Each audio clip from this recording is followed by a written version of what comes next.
Cheers.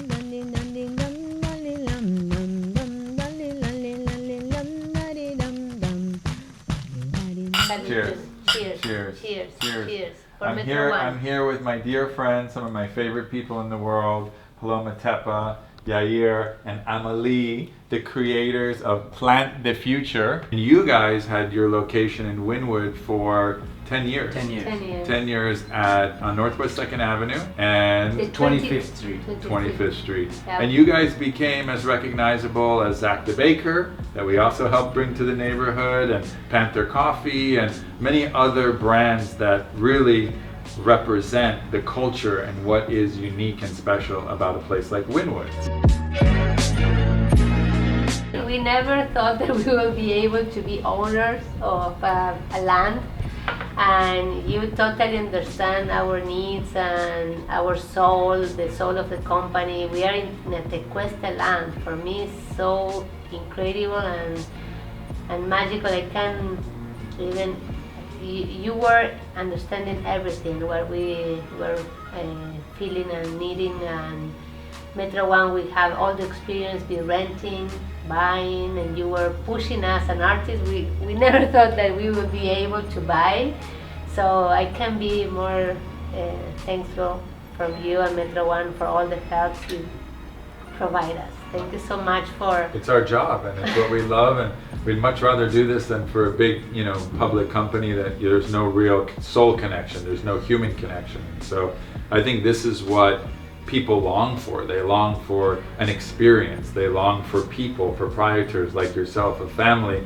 that have created a business that has now expanded all over the world. I mean, you guys were in, one hotels, you guys are in New Jersey, you're doing projects all over the world. I think Wynwood is something very unique and very special worldwide. Wherever I go, people talk about Wynwood. And Yes. I feel very proud for the role that we played and the contribution we made and what we were able to accomplish. But of course, you can't control everything and things happen. So what happened to you guys? Why did you guys end up leaving Wynwood? What was the catalyst? Well, for us, the process was just like any typical young company that was just getting that was starting out, and we went into a business, renting a space that was an 800 square foot location of an experiment that we really didn't know that it would turn into what it is today.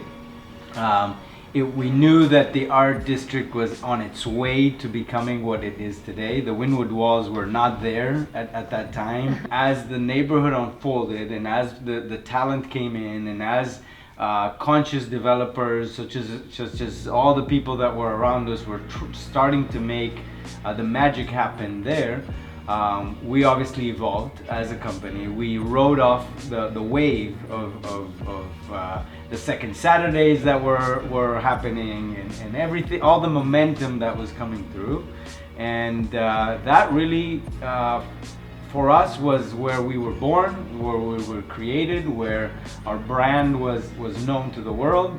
And from having 2 people come to the store a day, or sometimes even 0, to having over 1,000 people a day, walk through the 800 square feet, and be the center, be the nucleus, right in front of the Wynwood walls, to do that. So we're incredibly grateful for Wynwood, for all that it gave us.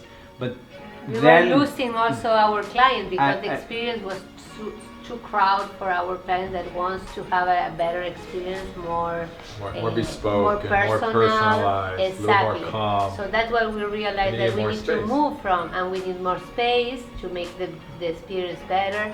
So that's why we contact you. So then we rent from you and Metro One, we rent the warehouse at Little River. Then we started to have conversations, and you had pushed us in a way to start looking at the possibility of acquiring something.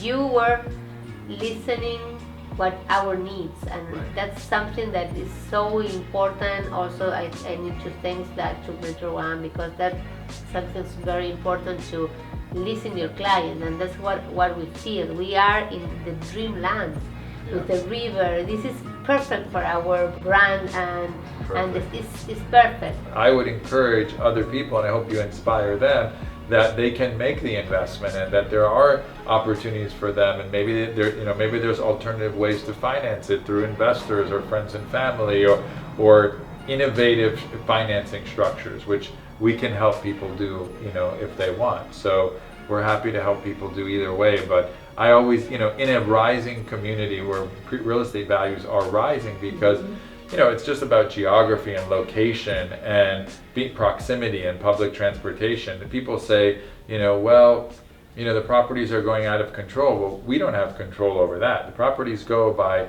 its supply and demand. It's where people go. But if you can help people stay in their homes or help people find a business that they can lock in a fair price, then I think it's better for everybody, because then you don't have this transition, you don't have these vacancies, and that doesn't build roots and community. And I think that's something that's really important. Miami's always been seen as a transient community, but it's really nice when people can put down roots. So I'm so happy that Plan the Future put down roots in Little Haiti. Woo!